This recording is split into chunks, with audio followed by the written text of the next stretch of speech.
So one of the questions that I get asked most is what got me into goth and what other people should listen to if they're interested in it. So for me, it started around maybe when I was 11 to 13 years old, and I was mostly into metal, but I was kind of listening to a few genres. So I continued kind of listening more to metal until I was about, well, I still listen to metal. I'm still a metalhead. But around the end of high school to the beginning of college, that's when I started getting more into goth. And I was kind of a horror fan. I still like classic horror quite a bit. So if you know Bauhaus, you probably know where this is going. I found the song Bela Lugosi's Dead, and even though it wasn't quite what I normally listened to, I really liked it. So I started listening to more Bauhaus, like Dark Entries, Double Dare, stuff like that, and I loved it. So I started listening to other kind of post-punk and goth bands, like Susie and the Banshees, The Cure. I was already a fan of The Cure, but I started listening to them a little bit more seriously. And then also bands like 45 Grave, that was another big one for me.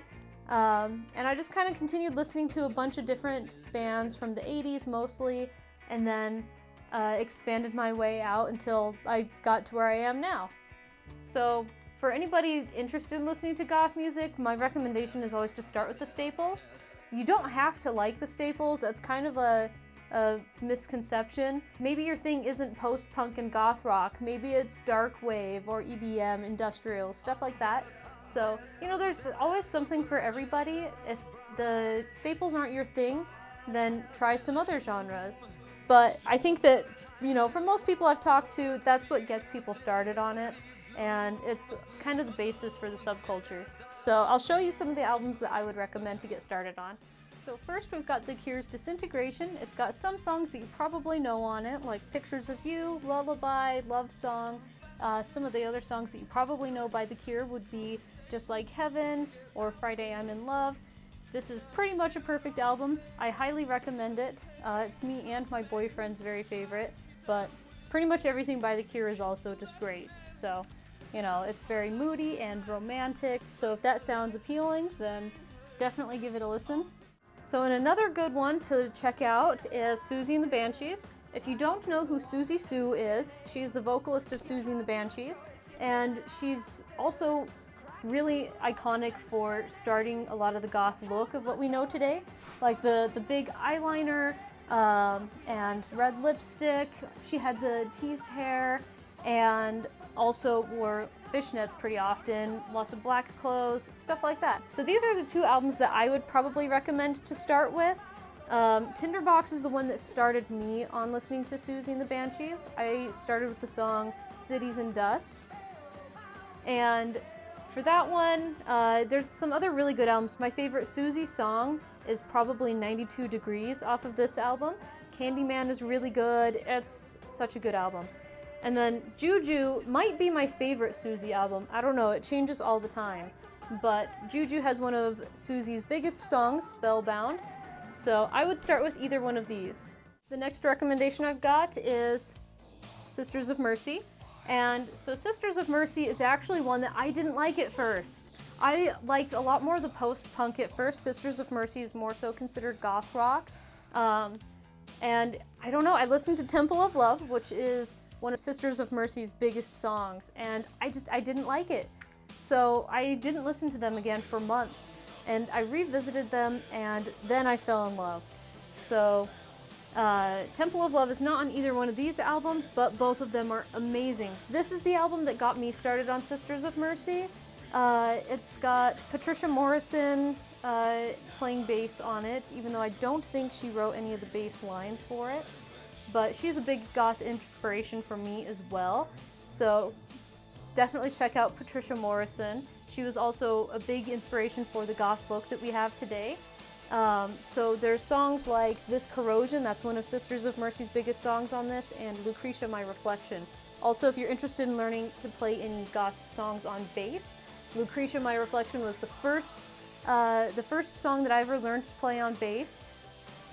And it's so easy, and I actually ended up naming my bass Lucretia because of it. It's really great.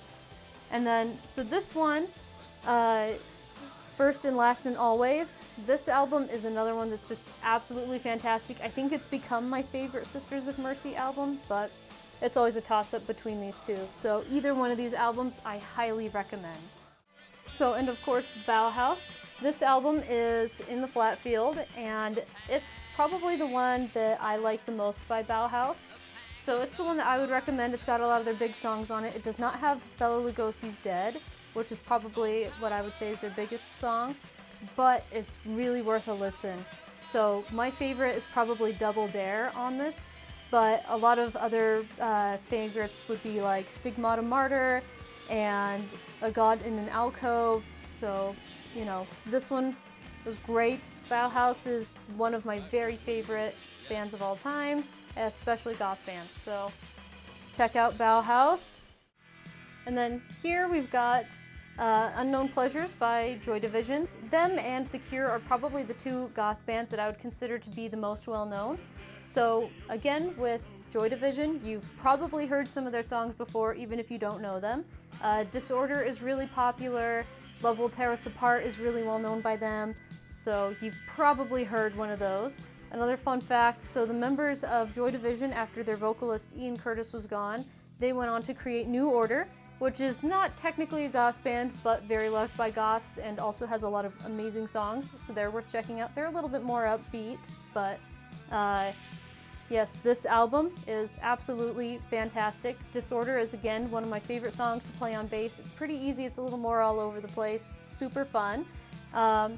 So Shadow Play is probably my favorite song off of this album, so maybe you could start there, but the whole album is fantastic. So this is Violator by Depeche Mode, and even though it's not technically considered a goth album, it's kind of goth adjacent, so most goths tend to enjoy it. And it's got some songs that you probably know on here, like Personal Jesus and Enjoy the Silence, but one of my other favorites on here that's not as popular is Policy of Truth. So this one is really worth giving a listen as well. And then, like I said earlier, 45 Grave is one of those bands that was a big one for me when I was first getting into goth. They are, you know, they're more death rock, so they've got more punk influence on them than some of the other bands. Heavy vampire vibes, super kind of creepy and fun. I don't know, I love this album so much. It is one of my very favorites. So, you know, I would say probably some of the songs to check out would be Party Time. That's probably their biggest song. And then Evil is another really big fun one. It's hard to say because I love all of the songs on this album, but I think probably if I had to pick a favorite, it would be Procession. Yeah, probably Procession. So, I don't know, maybe start with Party Time, but this album I highly recommend, especially if you're into punk music. And then, so this one is Specimen, Batastrophe. They are super fun. They aren't quite as moody or anything like that as some of the other goth bands, but they are a very fun band. That's the best way I can describe them. The song that I would probably check out first would be Kiss Kiss Bang Bang. That's probably their biggest song. It's a lot of fun, and it's on this album. Another favorite of mine that's not on this album is Hex. So, you know, check out Specimen. So this one is a lot more relaxing than some of the other albums. It's a little bit more mellow, not quite as moody, and it's also a little bit more romantic. It's Echo and the Bunnymen, Ocean Rain. Some of the songs you might know on here. There's Nocturnal Me and The Killing Moon. I think it was The Killing Moon was in the movie Donnie Darko, but I absolutely love this album. Like, if I was having a fancy candlelit dinner with my boyfriend, I would probably play this album. But yeah, they're another really good one to check out too, even though they're not quite as like post-punk or goth rock as some of the other albums. And if you still want to get into goth music, but you listen to all of those and they weren't really your thing, you know, it could be that maybe goth's not for you, but I wouldn't count it out yet, you know. I'll make another video on modern goth bands because a lot of them have a very different sound. But, you know, there's different subgenres for everybody. You don't have to like post-punk and goth rock, which is what most of those were.